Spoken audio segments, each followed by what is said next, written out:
നസാറാക്കളോട്, ലോകത്ത് ജീവിക്കുന്ന 715 കോടി മനുഷ്യരോട്, താലവും നിങ്ങൾ വരൂ, ഒരു വട്ടമേശയുടെ ചുറ്റിലും ഇരുന്നോളൂ, നമ്മുടെ ദൈവം ഒന്നാണ്, അവനാണ് ആരാധിക്കേണ്ടത്. ഷമ്മ ഇസ്രായേല അഡോണാ എലോഹിൻ അഡോണാ യഹ് എന്ന് പറയാൻ, ആദർശം പറയാൻ, ആശയം പറയാൻ, ലോകത്തിൻ്റെ സിട്ടാവിലേക്ക് മനുഷ്യരെ നയിക്കേണ്ട ബാധ്യതയാണ് നമുക്ക്. ഫിറൗനിൻ്റെ കൊട്ടാരത്തിൽ മുഴങ്ങിയത് അതാണ്, നമ്രൂദിൻ്റെ കൊട്ടാരത്തിൽ മുഴങ്ങിയത് അതാണ്. ലോകത്തെവിടെയൊക്കെ മനുഷ്യരാശി ഉണ്ടോ അവിടെയൊക്കെ പ്രവാചകന്മാർ മുഴക്കിയതും അത് തന്നെ. ഖിസ്റാ കൈസർ കോട്ടകൾ, ആ കോട്ടക്കൊത്തലങ്ങൾ തകർന്നു പോയതും അതിൻ്റെ മുമ്പിലാണ്. ഖുലൂ ലാ ഇലാഹ ഇല്ലല്ലാഹ് തുഫ്ലിഹൂ, ലാ ഇലാഹ ഇല്ലല്ലാഹ് പറഞ്ഞോളി, എങ്കിൽ നിങ്ങൾക്ക് വിജയിക്കാം. എത്ര കൃത്യം, എത്ര വ്യക്തമാണ്. പക്ഷേ ഇന്ന് നിങ്ങൾ ചിന്തിക്ക്, ലാ ഇലാഹ ഇല്ലല്ലാഹ് പറയാൻ എത്ര മുസ്ലിങ്ങളുണ്ട്? അന്താരാഷ്ട്ര ബഡായി പറയാൻ എത്ര ആളാള്? എല്ലാം മടക്കി വെച്ചു, എല്ലാവരും പെട്ടിയും എല്ലാം എല്ലാ ദേവത്തുനിന്നൊരു പുരയിലിരിക്കുക, മൊബൈൽ കളിക്കുക, ജീവിതം മുഴുവൻ തോണ്ടി യൗവനം തീർക്കുകയാണ് അല്ലേ? ഒന്ന് ആലോചിച്ച് നോക്ക്, മനുഷ്യരോട് ഇത്ര ലളിതമായി പറയാൻ പറ്റിയ, അവർ തിന്നുകൊണ്ടിരിക്കുന്ന ചോറിൻ്റെ അരിമണി എടുത്തിട്ട് പടച്ചോനെ പരിചയപ്പെടുത്താൻ പറ്റിയ, ചോദിക്കുക, ഈ അരിമണി, ഈ ഭക്ഷണം ആരാ ഉണ്ടാക്കി? ഈ ഫ്രൂട്ട് ആരാ ഉണ്ടാക്കി? ഈ ആപ്പിൾ ആരാ ഉണ്ടാക്കി? സ്വർഗത്തിലെ ആപ്പിളിനെ കുറിച്ച് പറയുന്നുണ്ട് ആദ്യത്തെ മനുഷ്യൻ്റെ ചരിത്രത്തിൽ. അപ്പോൾ നമുക്ക് ചോദിക്കുക, ആപ്പിൾ അന്നുണ്ടോ? ഉണ്ട്. ബൈബിളിലുണ്ടോ? ഉണ്ട്. ആ ആപ്പിൾ യേശുക്രിസ്തുവാണോ ഉണ്ടാക്കി? അല്ല. ആ ആപ്പിൾ ആരാ ഉണ്ടാക്കി അല്ലേ? അതുകൊണ്ടാണല്ലോ ഖുർആൻ പറഞ്ഞത് ഫൽയൻദുരിൽ ഇൻസാൻ. ചോദ്യം തന്നെ അങ്ങനെയാണ്. ഫൽയൻദുരിൽ ഇൻസാനു ഇലാ ത്വആമി അന്നാ സബബ്നൽ മാഅ സബ്ബാ സുമ്മ ശഖഖ്നൽ അർള ശഖ്ഖാ ഫഅംബത്നാ ഫീഹാ ഹബ്ബൻ വഇനബൻ വഖൽബൻ വസൈതൂനൻ വനഖ്ലാ വഹദായിക ഉൽബാ വഫാകിയതൻ വഅബ്ബാ മതാഅൻ ലക്കും വലിയനാമിക്കും. 80-ാം അധ്യായം 23 മുതൽ അവിടെ മുന്തിരിയുണ്ട്, ചോളമുണ്ട്, എല്ലാ പച്ചക്കറികളുമുണ്ട്, ധാന്യങ്ങളുണ്ട്, ഉള്ളിയുണ്ട്. സൂറത്ത് ബഖറയിലാണ്. എന്താ എല്ലാം ഉണ്ട് അവിടെ. ഈ പച്ചക്കറികളൊക്കെ നിർമ്മിച്ചവനാരാ? യേശുവല്ല, യേശുവിന് മുമ്പും ഇതുണ്ട്. മൂസാ നബിയുടെ കാലത്തും അതുണ്ട്. 66 പുസ്തകങ്ങൾ ബൈബിളിലൂടെ കടന്നു പോകുമ്പോൾ ആദിമ ചരിത്രത്തിലും ആ വൃക്ഷമുണ്ട്. ആ വൃക്ഷത്തിൽ ഫ്രൂട്ട് നിർമ്മിച്ചതാരാ? ആദമിന് മുമ്പ് സ്വർഗത്തിൽ ആ വൃക്ഷമുണ്ടല്ലോ, സ്വർഗത്തിൽ ആ ചെടികളുണ്ടല്ലോ, സ്വർഗത്തിൽ ഇലകളുണ്ടല്ലോ. അത് ബൈബിൾ പ്രകാരം എഴുതപ്പെട്ട കാര്യമാണല്ലോ. എങ്കിലത് നിർമ്മിച്ചതാരാ? അത് സൃഷ്ടിച്ചതാരാ? ഖലഖസ്സമാവാതി ബിഗൈരി അമദിൻ തറവുനഹാ വഅൽഖാ ഫിൽ അർളി റവാസിയ അൻ തമീദ ബികും വബസ്സ ഫീഹാ മിൻ കുല്ലി ദാബ്ബ. സൂറത്തുൽ ലുഖ്മാന. എത്ര ഓതിയാലും മതി വരാത്ത, എനിക്കൊക്കെ ഉള്ളൊരു സന്തോഷം എന്താ അറിയോ? എൻ്റെ പ്രഭാഷണത്തിൽ ഞാൻ ഓതിയ ആയത്ത് മനപ്പാടാക്കിയ ഒരുപാട് ആളുകളെ എനിക്കറിയാം. എന്നോട് സമസ്തേന്ന് തൗഹീദിലേക്ക് വന്നിട്ട് സൗദിയിൽ നിന്ന് ഒരിക്കൽ ഒരാളിനോട് ഫോൺ ചെയ്യണം. ഭയങ്കര, ഞാൻ ഫോൺ എടുത്തപ്പോൾ തന്നെയൊക്കെ ഭയങ്കര സന്തോഷമാണ്. ഇപ്പോഴാണ് ഒരൊറ്റ അപേക്ഷ പറയാനാണ് വിളിച്ചത്.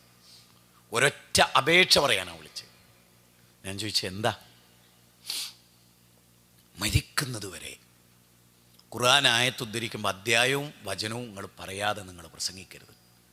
നിങ്ങളൊരു പ്രസംഗത്തിൽ കുറേ ആയത്തുകൾ നിരത്തി ഓതിയിട്ട് നിങ്ങളതൊക്കെ സ്പീഡിൽ അധ്യായ നമ്പർ പറഞ്ഞ് ഞാൻ പറഞ്ഞു, ഇത് കൊയഞ്ഞാട്ടായിരിക്കും, ഇത് കള്ളത്തരായിരിക്കും എന്ന് വിചാരിച്ച ആളാണ് ഞാൻ. പിന്നെ നിങ്ങൾ ആ പ്രസംഗത്തിൽ ഇങ്ങനെ പറയുന്നുണ്ട്, ഈ ആയത്തുകളൊക്കെ നിങ്ങൾ മുജാഹിദുകളെ തഫ്സീർന്ന് നോക്കരുത് എന്ന്. അപ്പം എനിക്ക് രണ്ടാമത്തെ അത്ഭുതമായി. ഇത് നിങ്ങൾ പൊന്നാനി സൈനുദ്ദീൻ മഖ്ദൂമി തങ്ങളുടെ പരിഭാഷയിൽ നിന്ന് മാത്രമേ നോക്കാവൂ. എന്നിട്ട് ഞാൻ പറഞ്ഞ അർത്ഥത്തിനും മഖ്ദൂമി തങ്ങൾ പറഞ്ഞ അർത്ഥത്തിനും വല്ല വ്യത്യാസമുണ്ടോ എന്ന് നിങ്ങൾ നോക്കണം. എന്നിട്ട് നിങ്ങൾക്ക് ബോധ്യപ്പെട്ടാൽ നിങ്ങളിതൊന്ന് പഠിക്കണം. അങ്ങനെ ഞാൻ ഇത് കേട്ടപ്പോൾ എനിക്ക് ഉറപ്പായി നിങ്ങൾ നുണയല്ല പറയണതെന്ന്. അങ്ങനെ ഞാൻ മഖ്ദൂമി തങ്ങളുടെ പരിഭാഷ വായിച്ച് മുജാഹിദായി. അതുകൊണ്ട് നിങ്ങൾ ഒരിക്കലും എന്നെപ്പോലെ ഒരുപാട് മനുഷ്യർ ഈ ആയത്ത് നമ്പറും അധ്യായ നമ്പറും പറഞ്ഞ് കേട്ടിട്ട് അത് നോക്കി പഠിച്ച് മാറിയവരുണ്ട്. അതൊരു വളരെ പ്രധാനമായ കാര്യമാണ്. ഞാൻ ഒരു കാര്യമാണ് പറയുന്നത്, ഒരു പങ്കജുദാസിൻ്റെ ഗസലും ഒരു യേശുദാസിൻ്റെ ഗാനധോരണിയും അള്ളാഹുവിൻ്റെ ഗ്രന്ഥം മനോഹരമായി ഓതാനറിയുന്ന ഒരു കാരീൻ്റെ പിന്നിൽ ഖുർആൻ അറിഞ്ഞുകൊണ്ട് നിൽക്കുകയാണെന്നുണ്ടല്ലോ, ഓൻ്റെ ലോകം ഒന്ന് വേറെ തന്നെയായിരിക്കും. അതല്ലേ അള്ളാഹ് പറഞ്ഞേ, ലൗ അൻസൽനാ ഹാദൽ ഖുർആന അലാ ജബലിൻ ലറഅയ്തഹു ഖാശിഅ മുതസദ്ദിഅൻ മിൻ ഖശിയത്തില്ലാഹ് വതിൽകൽ അംസാലു നദ്രിബുഹാ ലിന്നാസി ലഅല്ലഹും യതഫക്കറൂൻ. 59 അധ്യായം 21 വചന, ലൗ അൻസൽനാ ഹാദൽ ഖുർആന അലാ ജബലിൻ ലറഅയ്തഹു ഖാശിഅ മുതസദ്ദിഅൻ മിൻ ഖശിയത്തില്ലാഹ്. ഈ വേദഗ്രന്ഥമെങ്ങാനും ഒരു പർവ്വതത്തിൻ്റെ മുകളിലാണ് അവതരിപ്പിക്കപ്പെട്ടിരുന്നതെങ്കിൽ ഭയപ്പാട് നിമിത്തം അത് പൊട്ടിപ്പിളരുമായിരുന്നു മനുഷ്യരെ. ആ ഖുർആനേന്തി ഒരു കൗമിൻ്റെ അന്നത്തെ അവസ്ഥ എന്താ? ഞാൻ തിരുവനന്തപുരത്തുണ്ടായിരുന്ന കാലത്ത് പള്ളീൻ്റെ മൂലയിലിരുന്ന് രണ്ടാൾ ഭയങ്കര തർക്കം ഇങ്ങനെ ഞാൻ വെറുതെ ചെവി എടുത്ത് കേട്ട്. ഞാൻ ചോദിച്ചു, എന്താ നിങ്ങൾ തർക്കിക്കണേ? ഞാൻ ഈ പള്ളിയിലെ ഖത്തീബാണ്, നിങ്ങൾക്ക് എന്താ നിങ്ങളെ തർക്കോ? ഇവൻ പറയുന്നു, ഉസ്താദേ മയ്യത്ത് നിസ്കാരത്തിന് റുക്കുണ്ട് സുജൂദുണ്ട്. ഞാൻ പറഞ്ഞ ഇല്ല. ഏത് 10-40 വയസ്സുള്ള രണ്ടാൾക്കാരെ ചർച്ച ചെയ്യുന്നു, ഓൻ്റെ ലൈഫിൽ മയ്യത്ത് നിസ്കരിച്ചിട്ടില്ലാന്ന്. അങ്ങനത്തെ ഒരു കൗമ നമ്മുടെ ഉമ്മത്ത്. ആ ഉമ്മത്തിന് മുമ്പിലാണ് നമ്മൾ അന്താരാഷ്ട്ര പടായി പറയുന്നത്. മയ്യത്ത് നിസ്കാരത്തിൽ റുക്കൂം സുജൂദില്ല എന്ന് പോലും അറിയാത്തൊരു കൗമിൻ്റെ മുമ്പിലാണ് നമ്മൾ ജീവിക്കുന്നത്. നമ്മുടെ ഉസ്താദുമാർ ജനങ്ങളെ പറ്റിച്ച് പൈസ ഉണ്ടാക്കുമ്പോൾ ഞാൻ വിചാരിക്കും, പടച്ചോനെ ഇവരൊക്കെ ഒന്ന് നന്നായിരുന്നെങ്കിൽ. എനിക്ക് കുറച്ച വിശ്വാസം നമ്മൾ വലിയമാരും മൗലവിമാരും ശരിക്കുള്ള നേർരേഖലുണ്ടല്ലോ. ഒരു ക്രിസ്ത്യാനിയും ക്ലബ് ഹൗസിൽ വരില്ല, ഒരു ക്രിസ്ത്യാനിയും വരില്ല. ഇസ്ലാമിൻ്റെ ആദർശത്തിനും പിടിച്ചിക്കാൻ കെൽപ്പുള്ള എന്തെങ്കിലും ഒരു സംഗതി ഉണ്ട് സുഹൃത്തുക്കളെ. അതിന് നിങ്ങൾ മാത്രം ഈ കഴിഞ്ഞ 2021 ജനുവരി 6 ഞാൻ തുടങ്ങി വെച്ച എൻ്റെ സോഷ്യൽ മീഡിയയിലെ പ്രതികരണം ക്രിസ്ത്യാനികൾക്കെതിരെ മാത്രം കേട്ടാൽ മതി. ഒരെണ്ണത്തിന് പോലും മറുപടി പറയാതെ നബീനെ ചീത്ത പറഞ്ഞുകൊണ്ടേയിരിക്കലായിരുന്നു അവരുടെ പരിപാടി. എന്ത് നമ്മൾ പറഞ്ഞാലും മുഹമ്മദ് നബീൻ്റെ ആയിഷാ ബീവിൻ്റെ കല്യാണം പറയുക, എന്ത് പറഞ്ഞാൽ ഒരെണ്ണത്തിനൊരു മറുപടി. ഞാൻ ഇത്രയും പേർത്തും ഞാൻ ചോദിച്ചു. അവിടെയൊക്കെ നമ്മുടെ അത്ഭുതപ്പെടുന്ന കാര്യങ്ങൾ. അവരെല്ലാ ചോദ്യത്തിനും നമ്മൾ ഉത്തരം പറഞ്ഞു. നമ്മുടെ ഒരു ചോദ്യത്തിന് ഉത്തരം പറയാൻ, ഒരെണ്ണത്തിന് ഉത്തരം പറയാൻ സാധിച്ചില്ല എന്ന് പറഞ്ഞാൽ ഇതിനോളം വലിയ സങ്കടം ഉണ്ട്. നിങ്ങൾ ആലോചിച്ചു. ഞാൻ ഏറ്റവും വലിയ ഉത്തരവാദിത്തപ്പെട്ട ഒരാളോട് ഞാൻ പറഞ്ഞു, ഒരു ഓഡിറ്റോറിയം ബുക്ക് ചെയ്യുക. ലാസ്റ്റ് പറഞ്ഞു, ഒരു ഓഡിറ്റോറിയം ബുക്ക് ചെയ്യുക. എന്നിട്ട് ബൈബിളിലെ ചില അധ്യായത്തിൽ നിന്ന് നോഹ പ്രവാചകനെ കുറിച്ച് ബൈബിളിൽ നിന്ന് ഞാൻ വായിക്കും. നോഹ പ്രവാചകനെ കുറിച്ച് ഖുർആൻ നിങ്ങളും വായിച്ച അർത്ഥം പറയാം. ബൈബിൾ പിന്നെ അർത്ഥം പറയണ്ടല്ലോ, വായിച്ചതിനെ കളിപ്പിച്ചാൽ നിങ്ങൾ ഖുർആൻ ആയത്ത് അർത്ഥം ഇങ്ങനെ പറയാം. ലൂത്ത് നബീനെ കുറിച്ച് ഞാൻ ബൈബിളിൽ നിന്ന് വായിക്കും, നിങ്ങൾ ലൂത്ത് നബീനെ കുറിച്ച് ഖുർആൻ നിന്ന് വായിക്കാം. മൂസാ നബീനെ കുറിച്ച് ഞാൻ ബൈബിളിൽ നിന്ന് വായിക്കും, നിങ്ങൾ ഖുർആൻ നിന്ന് വായിക്കാം. ദാവൂദ് നബീനെ കുറിച്ച് ഞാൻ ബൈബിളിൽ നിന്ന് വായിക്കും, നിങ്ങൾ ഖുർആൻ നിന്ന് വായിക്കാം. ഒരക്ഷരവും ഞാനും പറയില്ല, ഒരക്ഷരവും നിങ്ങൾ പറയരുത്. ഓഡിയൻസ് തീരുമാനിക്കട്ടെ ഏത് ശരിയെന്ന്. ഞാനിത് ഇവിടെ ഇരിക്കുന്ന ചിലരോട് നിങ്ങളെ കണ്ണുകൾ വിടരുന്ന എനിക്ക് കാണാം. ഒരു വ്യാഖ്യാനവുമില്ല. ബൈബിളിൽ ഞാൻ മാർക്ക് ചെയ്ത് ഇത്രാമത്തെ ചാപ്റ്റർ. അത് ക്രിസ്ത്യാനികളെ വിളിച്ചിരുത്തി നമ്മൾ വായിക്കും, ഖുർആനിന് വായിക്കും.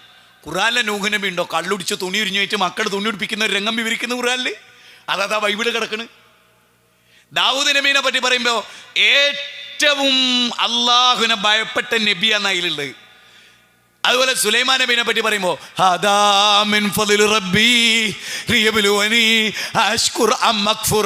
പക്ഷേ ബൈബിളിലെ സുലൈമാൻ നബി പെണ്ണുങ്ങളെ കണ്ടിട്ട് പിന്നാലെ ഓടി. ആ പെണ്ണ് പറഞ്ഞപ്പോൾ ബിംബത്തെ ആരാധിച്ച മുശ്രിക്കായ ഒരു സുലൈമാൻ നബിയാണ് ബൈബിളിൽ. 700 ഭാര്യമാരും 300 വപ്പാട്ടികളും അതുമായി ജീവിച്ച സുലൈമാന്റെ കഥ പറയുന്ന ബൈബിളും മഹാനായ സുലൈമാൻ നബിയുടെ 27-ാം അധ്യായത്തിലെ 40 വിവരിക്കുന്ന ഖുർആനും പബ്ലിക്കിൽ വായിക്കാൻ തയ്യാറുണ്ടോ?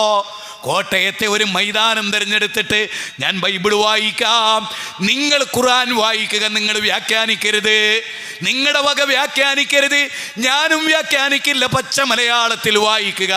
ലൂത്ത് നബിയെ വിവരിക്കുന്ന ബൈബിളാണോ? സുലൈമാൻ നബിയെ വിവരിക്കുന്ന ബൈബിളാണോ? ദാവൂദ് നബിയെ എന്താ ദാവൂദ് നബീനെ പറ്റി പറയണ അല്ലാ? ബൈബിൾ നിങ്ങൾ നോക്ക്, 2-ാം ശാമുവേലിൻ്റെ 12 മുതൽ ഇങ്ങോട്ട് വായിച്ചാൽ കാണുന്നതെന്നറിയോ? ഒരു മഹാനായ പ്രവാചകൻ മട്ടുപ്പാവിൽ ഇങ്ങനെ ഉലാത്തുമ്പോൾ കൊളക്കടവിൽ അതീവ സുന്ദരിയായ ഊരിയാവിൻ്റെ ഭാര്യ കുളിച്ചുകൊണ്ടിരിക്കുകയാണ്. പിന്നെ മുഴുവൻ കൺട്രോളും ആ മനുഷ്യൻ്റെ അടുത്ത് പോവുകയാണ് ബൈബിൾ പ്രകാരം. നിങ്ങൾ ആലോചിച്ച് നോക്കണം. എന്നിട്ട് ഈ സ്ത്രീനെ കൊണ്ടുവന്നിട്ട് അള്ളാഹു വിലക്കിയ ഹറാമ് ചെയ്തിട്ട് അവളെ ഗർഭിണിയാക്കിയിട്ട് അവളുടെ ഭർത്താവിൻ്റെ നേരെ കള്ളം പറഞ്ഞിട്ട് അയാളുടെ പേരിൽ ആരോപിച്ചിട്ട് അയാളത് അംഗീകരിക്കാതെ അയാളെ ചതിച്ച് കൊന്നിട്ട് 8 ഗുരുതരമായ പാപം ചെയ്തിട്ട് ഈ തിന്മ ചെയ്ത് അത് നമ്മളിങ്ങനെ വായിക്കാം മലയാളത്തിൽ. എന്ത് പറയും ക്രിസ്ത്യാനികൾ? ഒരു വേദഗ്രന്ഥത്തിൽ ഒരു നബി പോലും, ഈസാ നബീനെ പോലും എന്താ പറയുന്നത്? സ്ത്രീയെ നീ ഞാനും തമ്മിൽ എന്ത്? ആദ്യ അത്ഭുത അദ്ദേഹം കാണിക്കുന്ന സ്വന്തം മാതാവിനോട് ചോദിച്ചാൽ അതിനെപ്പറ്റി ക്രിസ്ത്യാനികൾ ഇപ്പോൾ പറയണെന്നറിയോ? അത് അരമായ ഭാഷയിൽ നിന്ന് ഹീബ്രുവിലേക്ക് ട്രാൻസ്ലേഷൻ വന്നപ്പോൾ തെറ്റിപ്പോയതാണ്. നമ്മുടെ കയ്യിലെ മുഴുവൻ ബൈബിളിലും തെറ്റാണ്. സ്ത്രീയെ നീയും ഞാനും എന്ത്? നേരെ മറിച്ച് ഇതേ സംഗതി യേശു സംസാരിച്ച് ഖുറാനിലുണ്ട്. മഹത്തായ അഭിസംബോധനയോടുകൂടി ഉമ്മാനെ സ്വീകരിച്ചത്. അപ്പോൾ നമ്മൾ ബൈബിളിൽ നിന്ന് യേശുവിൻ്റെ ഒരു വാചകവും വായിക്കുക. എന്തിന്? നിങ്ങളൊന്ന് ആലോചിച്ച് നോക്കും. ഇപ്പം ഞാൻ ജയിലിലായിരുന്നു വിചാരിച്ചോ, അല്ല എന്നെ ആരോ പിടിച്ചേച്ച് എൻ്റെ കാര്യത്തിൽ ഏറ്റവും വ്യസനിക്കാരായിരിക്കും? നിങ്ങൾ പറഞ്ഞോളി. എൻ്റെ അമ്മ ജീവിച്ചിരിപ്പുണ്ട്, ഇപ്പം ജീവിച്ചിരിപ്പുണ്ട്, ആരായിരിക്കും? ആരെ മനസ്സാ കൂടുതൽ വേദനിക്കുക? ഉമ്മൻ്റെ മനസ്സാ അല്ലേ? യേശുവിനെ കുരിശിലേറ്റി ബൈബിൾ പറയണേ, ഇതൊരു പുതിയ പോയിന്റും കൂടിയാണ്. യേശുവിനെ കുരിശിലേറ്റിയിട്ട് 3-ാം നാൾ യേശു ഉയർത്തെഴുന്നേറ്റു. 40 ദിവസത്തോളം ബൈബിളാട്ടോ പറയുന്നത്. യോഹന്നാൻ സുവിശേഷത്തിൽ 40 ദിവസത്തോളം യേശു ഭൂമിയിൽ വന്നു. പ്രധാനപ്പെട്ട ശിഷ്യന്മാരൊക്കെ 3 ഘട്ടങ്ങളിലായി അദ്ദേഹം കണ്ടു. ഒരിക്കൽ പോലും സ്വന്തം മാതാവിനെ കുറിച്ച് ചോദിക്കുകയെ, ചിന്തിക്കണേ, യേശു സ്വന്തം മാതാവിനെ കുറിച്ച് ചോദിക്കുകയെ, മാതാവിനെ സന്ദർശിക്കുക ഈ 40 ദിവസത്തിനിടയിൽ ചെയ്തില്ല. നിങ്ങൾ ആലോചിച്ച്, ഗൾഫിൽ നിന്ന് വന്ന് നമ്മൾ 40 ദിവസത്തെ ലീവിന് 2 കൊല്ലത്തിന് ശേഷം ഉമ്മാനെ ഒരിക്കൽ പോലും ചോദിക്കാത്ത മകനെ നമ്മൾ എന്താ വിലയിരുത്തുക? നിങ്ങൾ പറയും, നിങ്ങളെ മനസാക്ഷി എന്ത് പറയും? 40 ദിവസം ദൈവം ഒരു ഉയർത്തെഴുന്നേൽപ്പ് നൽകി ഭൂമിയിൽ ജീവിച്ചിട്ട് സ്വന്തം മാതാവിനെ പോയി കാണേ, സ്വന്തം മാതാവിനെ കുറിച്ചൊരു വാക്കുകൊണ്ട് ചോദിക്കാത്ത ഒരു മനുഷ്യനെ മാതാവിനെ സ്നേഹിച്ച മകനായി അവതരിപ്പിക്കാൻ ബൈബിൾ പ്രകാരം ക്രിസ്ത്യാനികൾക്ക് സാധിക്കുമോ? നേരെ മറിച്ച് 19-ാം അധ്യായം 31 വായിക്ക്. മാതാവിനോട് ഏറ്റവും കൂടുതൽ കൃപ കാണിച്ച മകൻ എന്നാണത്. ഇബ്നു ജരീർ തബ്രിയുടെ തഫ്സീർ എടുക്ക്. ഇതൊക്കെ അറിയാവുന്ന എത്ര മുസ്ലിങ്ങൾ ഇത് പറയുന്നുണ്ട്? 2 കണ്ണ് തുറപ്പിക്കുന്ന പോയിന്റ് നിങ്ങൾക്ക് ഈ സദസ്സിൽ ഇപ്പോൾ പറഞ്ഞു. ഞാനൊക്കെ പറയുന്നേ, നിങ്ങൾ ചിന്തിക്കും ഇത് എവിടുന്നാ? ഞങ്ങളൊക്കെ വീട്ടിലിരുന്നാ ചെയ്യുന്നത്. ഇന്ന് വരെ നിങ്ങൾ ആരെയും ചിന്തിച്ചിട്ടുണ്ടോ? ദീനിൻ്റെ കാര്യത്തിൽ ഒരു ക്യാമറ നിങ്ങൾ വാങ്ങിത്തരട്ടെ നിങ്ങൾ ചോദിച്ചിട്ടുണ്ടോ? ഇവിടെ ദൈവത്തെടുത്തുന്നവർ എങ്ങനെ ജീവിക്കുന്നത് നിങ്ങൾ ചിന്തിച്ചിട്ടുണ്ടോ? ഞാൻ ആത്മാർത്ഥമായി ചോദിക്കുക, എപ്പോഴെങ്കിലും ചിന്തിച്ചിട്ടുണ്ടോ? അവരെന്താ ഇവിടെ ചെയ്യണമെന്ന് നിങ്ങൾ ചിന്തിച്ചിട്ടുണ്ടോ? എപ്പോഴെങ്കിലും ഒരു പ്രസംഗം നടന്നാൽ തലനാരിയെ കീറി അതിലത് പറയേണ്ടതില്ലായിരുന്നു എന്ന് പറയാൻ നിങ്ങളൊക്കെ മുന്നിലുണ്ടായിട്ടുണ്ട്. നിങ്ങൾ മാത്രമല്ല, എല്ലാവരും ഉണ്ടായിട്ടുണ്ട്. നേരെ വെച്ച് ഈ എഫേർട്ടിനെ കുറിച്ച് എപ്പോഴും ചിന്തിച്ചിട്ടുണ്ടോ? ആ ലോകം കണ്ട ഏറ്റവും നീചനായ സെബാസ്റ്റ്യൻ്റെ പ്രസംഗം കേൾക്കാൻ ഈ ഭൂമിയിൽ ഇത്ര ക്ഷമ അവലംബിക്കാനല്ലാതെ ഒരു പൗരനും കഴിയില്ല. ഞാനൊന്നും ക്ഷമിച്ച പോലെ 8 മണിക്കൂർ കാളമൂത്രം ഓൻ്റെത് രാവിലെ മുതൽ ഇരുന്നിട്ട് റിവൈൻഡ് ചെയ്ത് കേട്ടിട്ട് എൻ്റെ ചെവീനെ പോലെ ക്ഷമയുള്ള ഒരു ചെവി ഈ ദുനിയാവിൽ എന്നോട് എല്ലാവരും ചോദിക്കണ്, നിങ്ങൾക്ക് ഭ്രാന്താകുന്നില്ലേ എന്ന്. ഒരു പോയിന്റിനെ കണ്ടിക്കാൻ ഓൻ്റെ 8 മണിക്കൂറാണ് കേൾക്കണം. ഒരു കയമ്പുമില്ലാത്ത ഒരു ചെങ്ങയാണ് അനിൽ കുരുത്തോട്ടെന്ന് പറയുന്നത്. ഒരു പോയിന്റും പുതിയതുണ്ടാവില്ല. ഞാൻ അവിടെ പറഞ്ഞ്, ചെങ്ങായി മാറ്റിപ്പിടിക്ക്, എൻ്റെ ട്യൂട്ടോറിയൽ കോളേജിൽ കുട്ടികൾ നെഞ്ഞത്തടിച്ച് മരിക്കണ്, ഇതൊന്ന് മാറ്റിപ്പിടിക്കും. ഒരു പോയിന്റ് നാവും ഇങ്ങോട്ട് അനയ്ക്കാ തോന്നും. കല്യാണോ സൈനബൻ്റെ തുണി പൊന്തിച്ചു പോയത്. ഞാൻ പറഞ്ഞു, ചെങ്ങായി ഒരു പുതിയ പോയിന്റ് മനുഷ്യരോട് 1.5 കൊല്ലത്തിനിടയിൽ ഒരെണ്ണം പറവനെ ഇന്ന് വരെ ഉണ്ടായില്ല.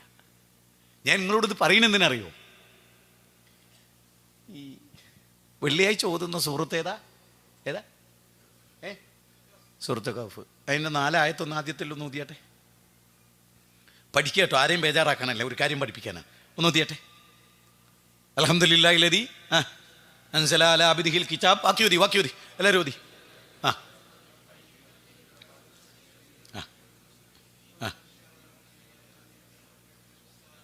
അന്നലഹും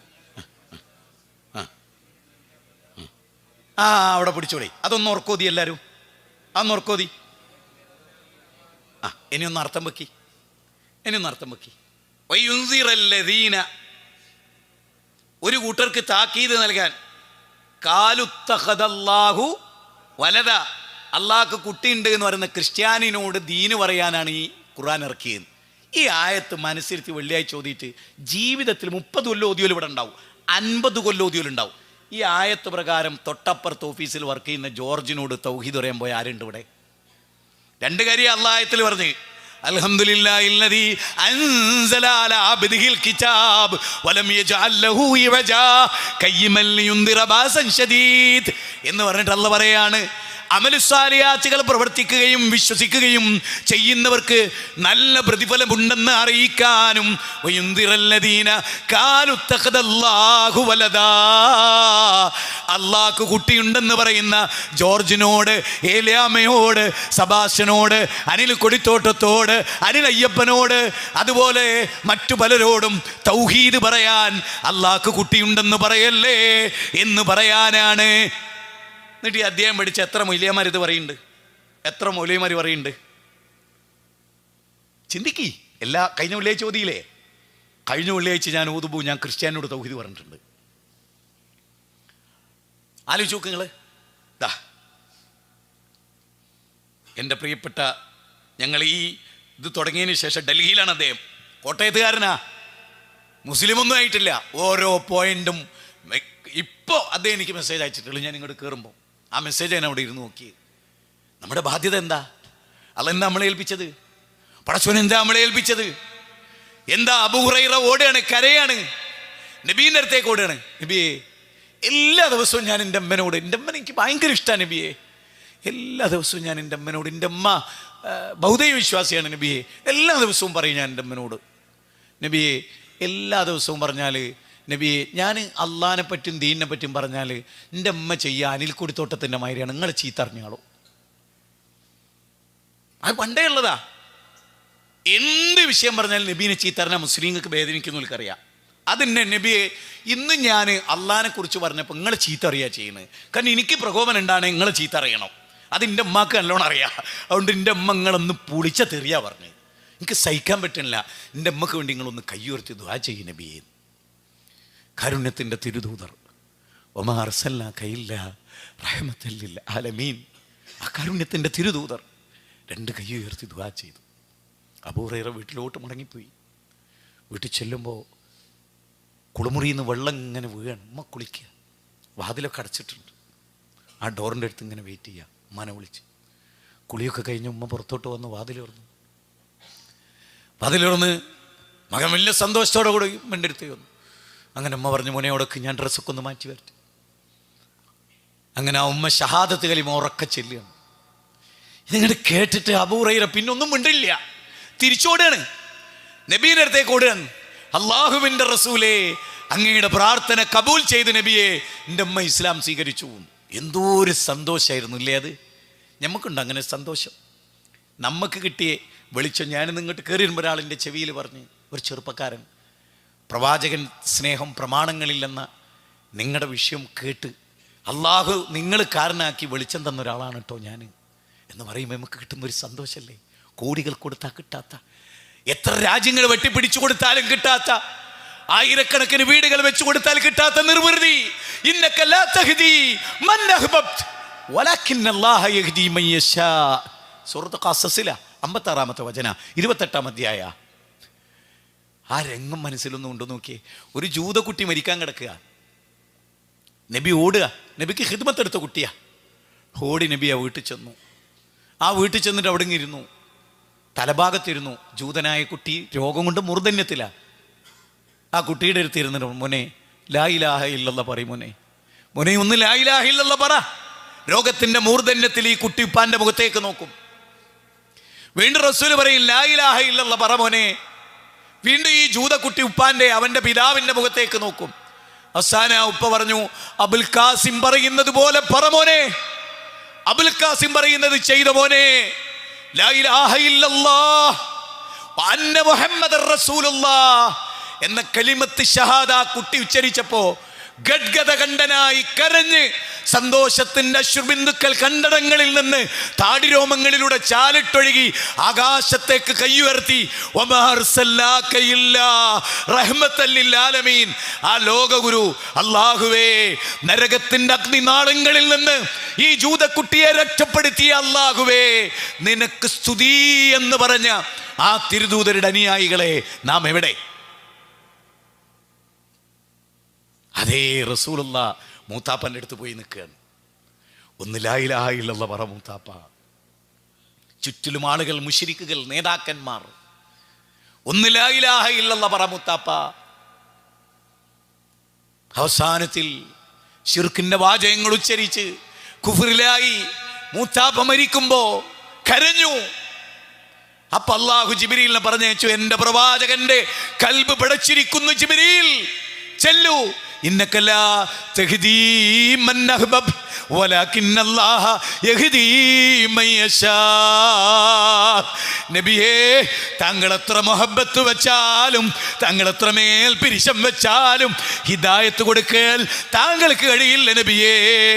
ജൂതന്റെ കാര്യത്തിൽ ഏതൊരു റബ്ബാണോ ലൈസ അലൈക ഹുദാഉൻ വലാകിന്നല്ലാഹ യഹ്ദീ മൻ യശാ വമാ തുൻഫിഖൂ മിൻ ഖൈറിൻ ഫലിയൻഫുസികും വമാ തുൻഫിഖൂന ഇല്ല ഇബ്തിഗാഅ വജ്ഹില്ലാഹ്. സൂറത്ത് ബഖറ 272. ചോറ് കൊടുത്തും ചായ കൊടുത്തും ആളുകളെ ദീനി കൊണ്ടുവരാൻ മോഹിച്ചവർക്കുള്ള മറുപടി. അള്ളാഹിൻ്റെ റസൂൽ എത്ര കൊതിച്ചിട്ടെന്താ, എത്രമേൽ ഇഷ്ടമായിരുന്നു മൂത്താപ്പനോട്. പക്ഷെ ഹിദായത്ത് അള്ളാഹ് കൊടുക്കുന്ന ഒരു രക്ഷയില്ല സുഹൃത്തുക്കളെ. അതൊന്ന് തെറ്റിപ്പോയാൽ ഒരു രക്ഷയില്ല സുഹൃത്തുക്കളെ. ഞാൻ ഒന്നുകൂടി പറയുന്നു, അതിലേക്കുള്ള ക്ഷണമാണ് നമ്മുടെ ജീവിതത്തിൻ്റെ വിജയം. ഒരു ക്രിസ്ത്യാനി, തായ്ലാൻഡുകാരനാണ്, സൗദി അറേബ്യയിൽ വന്നു, പള്ളിയിലച്ഛനാണ്. അദ്ദേഹം ഒരു കമ്പനിയുടെ ഇടയിൽ ക്രിസ്ത്യാനികളുടെ ആരാധനകളിലൊക്കെ നേതൃത്വം നൽകാനാണ് അയാൾ അവിടെ വിസയിൽ വന്നത്. അവിടെ വെച്ച് അദ്ദേഹത്തിന് ഹിദായത്ത് കിട്ടി.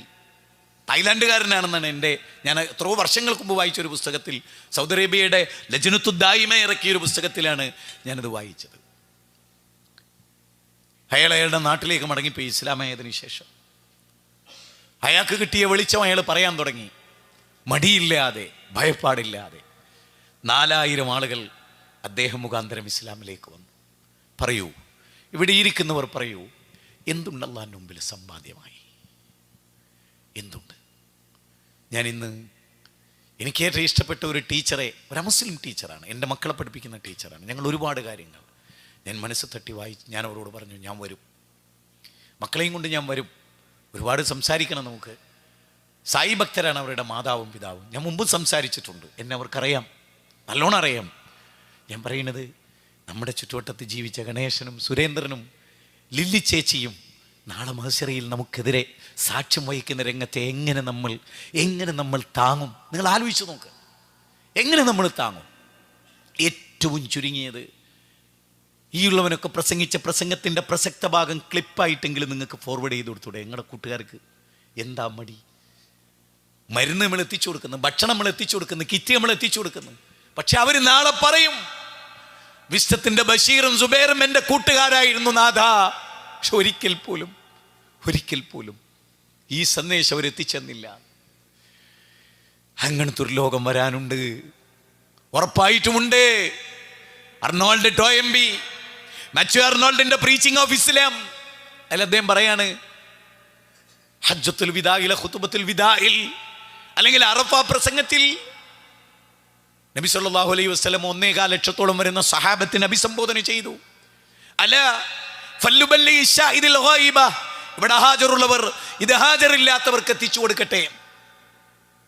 അത് കേട്ട സഹാബത്ത് ഒരു റക്അത്ത് നിസ്കരിച്ച 1 ലക്ഷം കൂലി കിട്ടുന്ന മക്ക വിട്ട്, മദീന വിട്ട് ലോകത്തിന്റെ അഷ്ടദിക്കുകളിലേക്ക് ഒരു യാത്ര പോയി.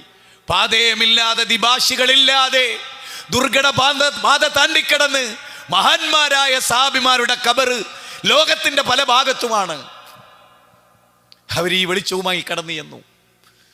അവർ ക്ഷണിച്ചു അല്ലാഹുവിലേക്ക്, വായു നൽകിയ, വെള്ളം നൽകിയ, സൃഷ്ടിച്ച പടച്ചവനിലേക്ക്, ആയുടെ അഗാധതലത്തിൽ നീന്തി തുടിക്കുന്ന മത്സ്യങ്ങളെ സംവിധാനിച്ച പടച്ചവനിലേക്ക്, ഹീൽ മത്സ്യങ്ങളെയും സർഗാതോസ് തടാകത്തിൽ മുട്ടയിടുന്ന ഹീൽ മത്സ്യങ്ങളെയും, ആർട്ടിക്കിൽ നിന്ന് അന്റാർട്ടിക്കിലേക്ക് പോകുന്ന ആർട്ടിക് ടേണിനെയും, മൊണാർക്ക് ചിത്രശലഭങ്ങളെയും സൃഷ്ടിച്ച പടച്ചവനിലേക്ക്, കൃമികീടങ്ങളെ സൃഷ്ടിച്ച പടച്ച തമ്പുരാനിലേക്ക്, കാനലിൽ ഗർജിക്കുന്ന സിംഹത്തെയും ചിഹ്നം വിളിക്കുന്ന ആനകളെയും സൃഷ്ടിച്ച പടച്ചവനിലേക്ക്, ആ മനുഷ്യരെ മുഴുവനും അവർ ക്ഷണിച്ചു.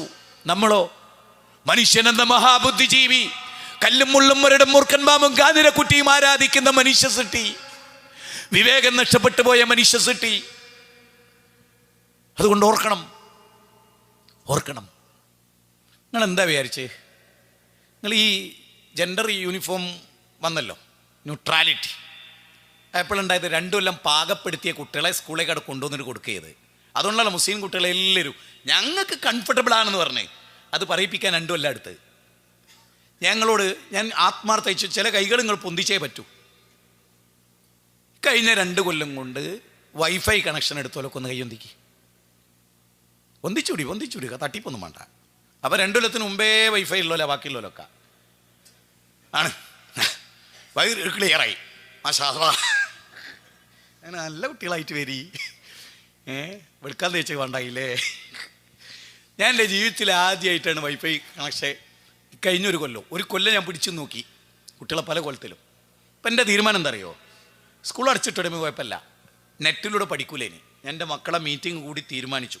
ഇനി എൻ്റെ കുട്ടികൾ എൻ്റെ കൂടെ 1.5 ഏക്കർ വയലിൽ കൃഷിക്ക് വരും. എൻ്റെ പറമ്പത്ത് തേങ്ങ പെറുക്കിയിടും, എൻ്റെ കൃഷി ചെയ്യും, എൻ്റെ കൂടെ വർക്ക് ചെയ്യും. എൻ്റെ കുട്ടികൾ കേരളത്തിൽ ഏറ്റവും വിദ്യാഭ്യാസമുള്ളവരാക്കും ഞാൻ. ഇങ്ങനെ എൻ്റെ പ്ലാന്. ഇതിലെ പ്രശ്നം എവിടെ അറിയോ? ഇപ്പോൾ വകതിരിവുള്ളൊരു +1 വിദ്യാർത്ഥിയുടെ കയ്യിൽ മൊബൈൽ കൊടുക്കുന്ന പോലെയാണോ LKGൻ്റെ കയ്യിൽ? ഇത് ഓൽക്ക് ഉറപ്പാണ്. നിങ്ങൾ LKGയിലും കൊടുക്കും, UKGയിലും കൊടുക്കും, നിങ്ങൾ 5 വയസ്സുള്ള കുട്ടിയും കൊടുക്കും, നിങ്ങൾ 3 വയസ്സുള്ള കുട്ടിയും കൊടുക്കും. എട്ടും പൊട്ടും തിരിയാത്ത വകതിരിവില്ലാത്ത കുട്ടി തോണ്ടി എല്ലാ തോന്നിയാസവൻ്റെ കൽബകത്ത് എത്ര കുട്ടികൾ ആത്മഹത്യ ചെയ്തെന്ന് പറയും. തിരുവനന്തപുരത്ത് ഞാൻ കുത്തു പറയുന്ന എൻ്റെ ഒരു സുഹൃത്തിൻ്റെ മോനാ 11 വയസ്സുവരെ പോയി തൂങ്ങിച്ചത്ത് കളഞ്ഞ്. എന്തിന്?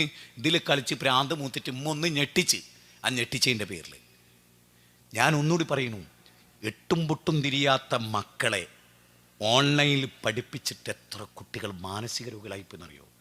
ഉമ്മാരും ഉപ്പാരും തമ്മിൽ പൊരിഞ്ഞ യുദ്ധ വീടിൽ. ഞാൻ ഇവിടെ ഇരിക്കുന്നവരോട് കാപട്യൊന്നുമില്ലെങ്കിൽ ഈ 2 കൊല്ലം കുട്ടികൾ ഓൺലൈനിൽ പഠിച്ചപ്പോൾ മക്കളായിട്ട് തെറ്റാത്ത ഭയങ്കര മുത്തക്കികളായ മക്കളുള്ളവരൊന്ന് കയ്യൊന്തിക്ക്. ഇപ്പോൾ ഒന്നുമില്ല ഒരുത്തന്നെയും കൈ. ഞാൻ പൊന്തിക്കൂല. ഞാൻ എൻ്റെ മക്കളായിട്ട് യുദ്ധം ഉണ്ടാക്കി, പൊരിഞ്ഞ യുദ്ധം. കാരണം എൻ്റെ മക്കളായതുകൊണ്ട് പോലും തോണ്ടാണ്ടിക്കൊന്നുമില്ല. ഓലെ കയ്യിൽ ഈ സാധനം കൊടുക്കേണ്ട ഒരു ഗതികേട് ഒരു വാപ്പാക്ക് വന്നാൽ മനസ്സിലായി നിങ്ങൾക്ക്? ഈ 2 കൊല്ലം പരിശോധിച്ചോളി. ഒളിച്ചോട്ടവും എല്ലാത്തരം ബാപ്പാക്കുമ്മാക്കും പുല്ല് വില കൽപ്പിക്കുന്ന മക്കൾ ഈ 2 കൊല്ലം കൊണ്ട് ഉണ്ടായിട്ടില്ല എന്ന് നിങ്ങൾ സത്യസന്ധമായി പറ. അതുകൊണ്ട് നിങ്ങളെല്ലാവരും, ഞാനിന്ന് സ്കൂളിൽ പോയി, എൻ്റെ മക്കളുടെ സ്കൂള്. ഞാൻ പറഞ്ഞു എൻ്റെ മക്കളെ നിങ്ങൾ പഠിപ്പിക്കണം. ടീച്ചർമാരെ പൊരേ കൊണ്ടുവന്ന് ഞാൻ പഠിപ്പിക്കും, ഇല്ല ടീച്ചർമാരെടുത്ത് കുട്ടികളോട് കൊണ്ടുപോകും. ഓൺലൈനിലുള്ള ക്ലാസ് ഉണ്ടാവില്ല. എല്ലാവരും തീരുമാനിച്ചോളി. നല്ലതാ. ദീനിൻ്റെ നടുക്കണ്ടായ ഒരു ചെറുപ്പക്കാരനോട് കരഞ്ഞുകൊണ്ട് എൻ്റെ അടുത്ത് വന്നു. ഒരുപാട് നേരം ഞങ്ങൾ പറഞ്ഞു, നശിച്ചു പോയിരിക്കുന്നു, സത്യം പറയൂ, നശിച്ചു പോയിരിക്കുന്നു. ഒന്നുകൂടി പറയാം. പണ്ടൊക്കെ ഉമ്മമാർ, ഇത് നിങ്ങൾ ശരിക്കും കേൾക്കണം, സമയമില്ല. പണ്ടൊക്കെ ഉമ്മമാർക്ക് വീട്ടിലേക്ക് മക്കൾ കയറി എന്നാൽ മക്കളുടെ മുഖത്ത് നോക്കിയാൽ മനസ്സിലാകുമായിരുന്നു മകളുടെ മുഖഭാവം. ഇന്ന് ഉമ്മാക്ക് നോക്കാൻ നേരല്ല. കാരണം എന്താ? കോളിംഗ് ബെല്ലടിച്ച് വാതിലും മട തുറക്കുമ്പോൾ ഉമ്മ തോണ്ടിക്കൊണ്ടാ വരുന്നത്. അള്ളാഹുവാണേ നമ്മുടെ ഉമ്മമാർക്ക് എന്ത് പറ്റി സുഹൃത്തുക്കളെ, തോണ്ടിക്കൊണ്ടാ വരുന്നത്. അതുകൊണ്ട് മോളും എല്ലാം കോണിപ്പടി കഴിയും മോളിലുള്ള റൂമിൽ പോയിരുന്നു ഒക്കെ ആരുമായിട്ട് ചാറ്റ് ചെയ്യുക. ഇപ്പോൾ കാമുകനെ ക്ഷണിച്ചിരുത്തിയിട്ടാണല്ലോ ഒരു അച്ഛനടുത്തന്നെ കൊന്നുകളഞ്ഞ്. ഇതിവിടെ നടക്കും. ഞാൻ പറഞ്ഞില്ലേ, നമ്മളെ മക്കളെ ബെഡ്റൂമിൽ മോള് ഗർഭിണിയായി പ്രസവിച്ച് കുട്ടിനെയും പോറ്റിയാലും നമ്മളറിയില്ല. കാരണം വാപ്പത് അപ്പുറത്തെ മൂലയിൽ ഇങ്ങനെയൊക്കെ ആക്കിയിട്ട് തോണ്ടുന്നു, ഉമ്മച്ചിത് അപ്പുറത്ത്, കാക്കത് അപ്പുറത്ത്. ആർക്കും ആരും മുഖത്തോ. മാത്രമല്ല വിശപ്പില്ല നമ്മളെ മക്കൾക്ക്, ഭക്ഷണം വേണ്ട നമ്മുടെ മക്കൾക്ക്. എന്നിട്ട് ക്ഷണിച്ചിട്ട് ഉമ്മാടുന്ന് ചങ്ക് പൊട്ടി വിളിച്ചിട്ട് ഞാൻ എൻ്റെ മക്കളെ ആഴ്ചക്ക് ഇരുത്തും. പേടിച്ചിട്ടാ. മക്കൾ മുത്തിക്കളാൻ വേണ്ടി മാത്രമല്ല കേട്ടോ, പേടിച്ചിട്ടാ, മാനം കെട്ടു. അതുകൊണ്ട് ഞാൻ എല്ലാവരോടും പറയാണ്, നമ്മുടെ മക്കളുടെ പഠനത്തിൻ്റെ കാര്യത്തിൽ ഗൗരവമായ ചിന്ത വേണം. നിങ്ങൾ പഠിപ്പിച്ചോളി. നിങ്ങളുടെ വീട്ടിൽ വെച്ച് ടീച്ചർമാരെ വെച്ച് നിങ്ങൾ പഠിപ്പിച്ചോളി. അകലം സൂക്ഷിച്ച് പഠിപ്പിച്ചോളി.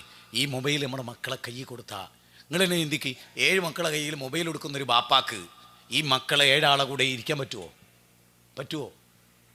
നിങ്ങൾ പറയൂ പറ്റുമോ? അതുകൊണ്ട് ചെറിയ കുട്ടികളുടെ കയ്യിൽ വരെ മൊബൈൽ കൊടുക്കുന്ന ഈ ദാരുണമായ അവസ്ഥ ഈ ലോകത്ത് സൃഷ്ടിക്കപ്പെട്ടു.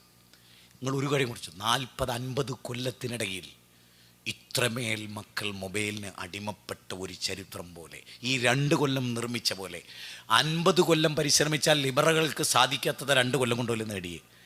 ഞാൻ ഒരു 5-10 മിനിറ്റ് കൊണ്ട് അവസാനിപ്പിക്കും.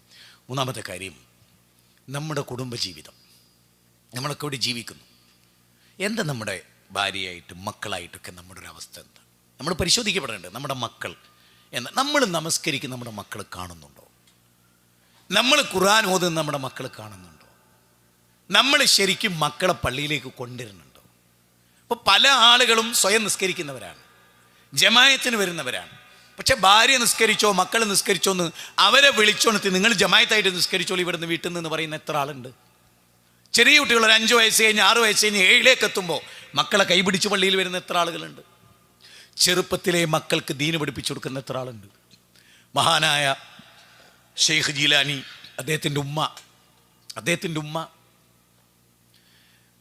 പഠിക്കാൻ വേണ്ടി മോനെ പറഞ്ഞേക്കുമ്പോൾ ഒരു പണസഞ്ചി കൊടുത്ത് മടിയിൽ വെച്ച് കെട്ടിക്കൊടുത്ത് ചേർത്ത് പിടിച്ച് ഉമ്മ വെച്ച് ആ ഉമ്മ പറഞ്ഞു, മോനെ കുലിൽ ഹക്ക വൈൻകാനമുറ, കയ്പാണെങ്കിലും സത്യേ പറയാവൂ മോനെ, കയ്പാണെങ്കിലും സത്യേ പറയാവൂ മോനെ, കയ്പാണെങ്കിലും സത്യേ പറയാവൂ മോനെ എന്ന് പറഞ്ഞ് പഠിപ്പിച്ചാട് വിട്ടു.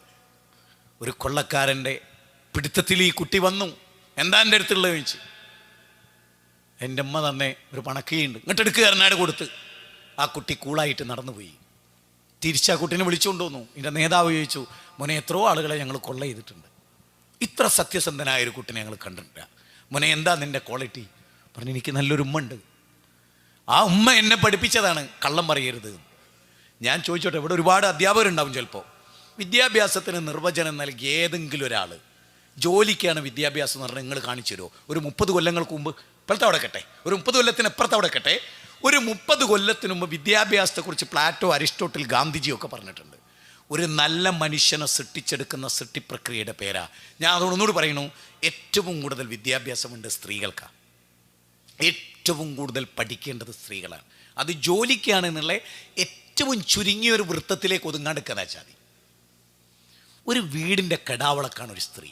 ആ സ്ത്രീയിൽ നിന്ന് വേണം മക്കൾ പഠിക്കാൻ, ഇംഗ്ലീഷും കണക്കും മാത്സും ഒക്കെ ദീനും ഒക്കെ പഠിക്കാൻ. അതുകൊണ്ട് സ്ത്രീ ഏറ്റവും പഠിച്ചവളാകണം. ഇപ്പം നിങ്ങൾക്കറിയാം, പി ഉഷ എന്ന് പറയുന്നൊരു എഴുത്തുകാരിയുണ്ട്, കേട്ടിട്ടുണ്ടോ?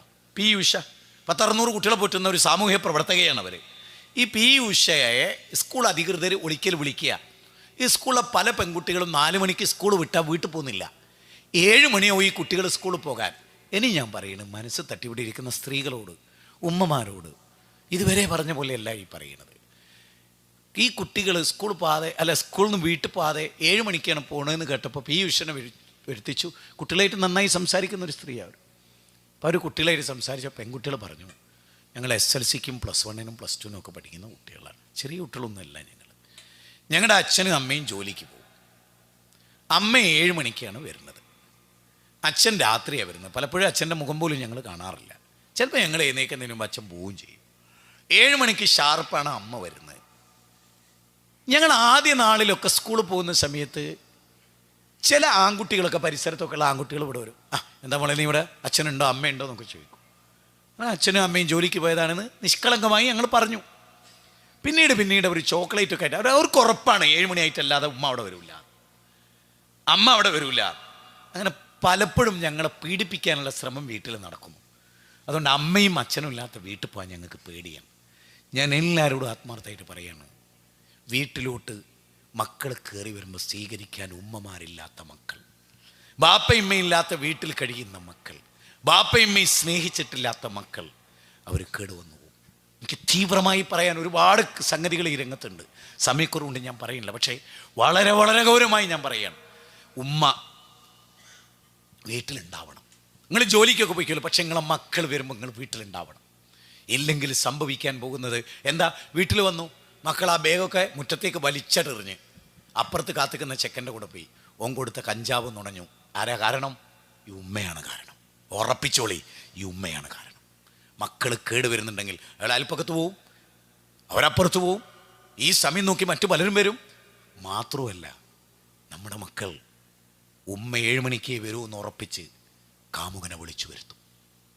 ഒരുപക്ഷെ നമ്മുടെ മകൾ കേടുവരും. ബാപ്പയും നിരന്തരമായി ജോലിക്ക് പോകുക എന്നുള്ള പദ്ധതി ഉണ്ടായപ്പോൾ ഞാൻ ആത്മാർത്ഥമായി ചോദിക്കുന്നു, 25,000 രൂപ ശമ്പളമാണോ വേണ്ടത്, മോളുടെ ചാരിത്രശുദ്ധി സംരക്ഷിക്കലാണോ വേണ്ടത്? നോക്കൂ, ഒരു ചെടി നട്ടാൽ ഇനി നമ്മൾ നനയ്ക്കുന്നു, വളം കൊടുക്കുന്നു, വേലി കെട്ടുന്നു, അതുപോലും മക്കളുടെ കാര്യത്തിൽ വേണ്ടാന്ന് പ്രസംഗിക്കുന്ന ഈ മുസ്ലിം സ്ത്രീകളെ സൃഷ്ടിക്കാൻ ലിബറലുകൾക്ക് കഴിഞ്ഞു. മനസ്സിലായോ?